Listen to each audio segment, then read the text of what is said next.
வணக்கம் உறவுகளை எல்லாரும் எப்படி இருக்கீங்க? நல்லா இருக்கீங்களாங்க? எங்கள் ஊரே சோகத்தில் மூழ்கி இருக்குதுன்னு சொல்லலாம்.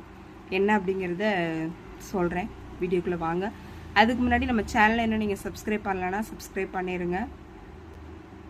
வணக்கம் உறவுகளை எல்லாரும் எப்படி இருக்கீங்க? நல்லா இருக்கீங்களாங்க? என்ன அப்படின்னா, எங்கள் ஊரே சோகத்தில் மூழ்கி இருக்குது அப்படின்னா, இதை ஒரு சிலர் குருட்டுத்தனம், தேவையில்லாத விஷயம் அப்படின்னு சொல்லுவாங்க. ஆனால் ஒரு சிலருக்கு இது பெரிய விஷயமா தெரியும். என்ன அப்படின்னு கேட்குறீங்க அப்படின்னா, காதல் தாங்க. ஒரு காதல் ஒரு மனிதனை நல்லாவும் வாழ வைக்கும், அவனை சாகடிக்கிறது அந்த காதல் தான். அந்த பையன் கிட்டத்தட்ட 26 வயசு தாங்க ஆகுது.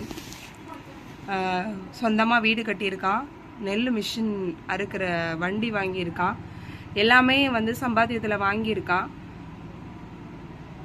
ஒரு காதலால் அவனுடைய உயிரையே மாற்றிக்கிட்டான்.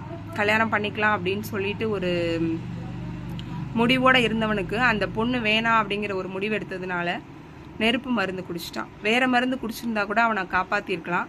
அது நெருப்பு மருந்துன்னு சொல்லுவாங்க. அந்த மருந்து குடிச்சிட்டு அவனை ஹாஸ்பிட்டல் கொண்டு போனாங்க.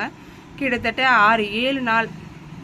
நேற்று டாக்டர் காப்பாற்ற முடியாது, நீங்கள் கொண்டு போயிருங்க, ஏன்னா உள்ளே இருக்கிற பார்ட்ஸ் எல்லாமே ஒன்று ஒன்றா இதாக ஆரம்பிச்சிருச்சு, அதனால் நீங்கள் வீட்டுக்கு கூப்பிட்டு போயிருங்க, எப்போ வேணாலும் இறப்பு வரலாம் அப்படின்னு சொல்லிட்டாங்க. அதனால அவனை வீட்டுக்கு கூப்பிட்டு வந்துட்டாங்க. ஆனால் அவன் வெளிப்படையான தோற்றத்தில் ரொம்ப நல்லா இருந்தாங்க. அதாவது நல்லா நடக்கிறது, பேசுறது, இதெல்லாம் நல்லாவே இருந்தான். அதனால அவனோட ஃப்ரெண்ட்ஸ் எல்லாரும் சேர்ந்து என்ன பண்ணிட்டாங்கன்னா, நல்லா நடக்கிறான், நல்லா பேசுகிறான், அவனை மறுபடியும் நம்ம காப்பாற்றலான்னு சொல்லி மறுபடியும் ஆம்புலன்ஸில் கூட்டிகிட்டு போய் ஹாஸ்பிட்டலில் சேர்த்து நேற்று ஒரு நாள் ஃபுல்லாக ஹாஸ்பிட்டலில் வச்சுருந்தாங்க.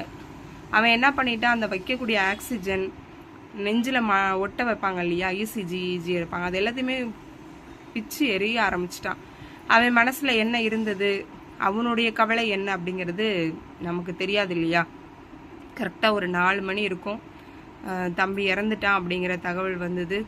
உண்மையிலேயே பெரியவங்களுக்கு எப்படின்னா தெரியல. ஏன்னா பெரியவங்க எல்லாரும் என்ன சொல்றாங்கன்னா, இதுக்காக அவன் ஏன் தேவையில்லாம மருந்து குடிச்சிட்டான், அவனுக்கு வாழ்க்கைனா என்னன்னு தெரியலையா, இதுக்கப்புறம் ஒரு வாழ்க்கை இருக்கு, வேற ஒரு நல்ல பொண்ணு கூட கிடைக்க வாய்ப்பு இருக்கு, தேவையில்லாம ஏன் இப்படி பண்ணிட்டானே அப்படின்னு எல்லாரும் அழுகுறாங்க. இதுல பரிதவிக்கக்கூடியது அந்த பையனுடைய அம்மா மட்டும்தாங்க. உண்மையிலேயே அந்த தாய்க்கு ஒரே பையன்தான், பொண்ணு ஒன்று இருக்குது, கல்யாணம் பண்ணி கொடுத்துட்டாங்க. இருந்தாலும் அந்த பையன் இல்லை அப்படிங்கிற இழப்பு அந்த தாய்க்கு மிகப்பெரிய ஒரு சோகம். கூட இருக்கிற பசங்க எல்லாருமே அவ்வளோ ஜாலியாக ஒன்றா விளையாடக்கூடிய பசங்க, அவங்களுக்குமே இது ஒரு மிகப்பெரிய இழப்பாக இருக்குது. உண்மையிலேயே இப்போ இருக்கக்கூடிய வயசில் இருக்கக்கூடிய பசங்க இந்த காதல்னால எந்த ஒரு தவறான ஒரு செயலையும் தயவு செய்து செய்யாதீங்க.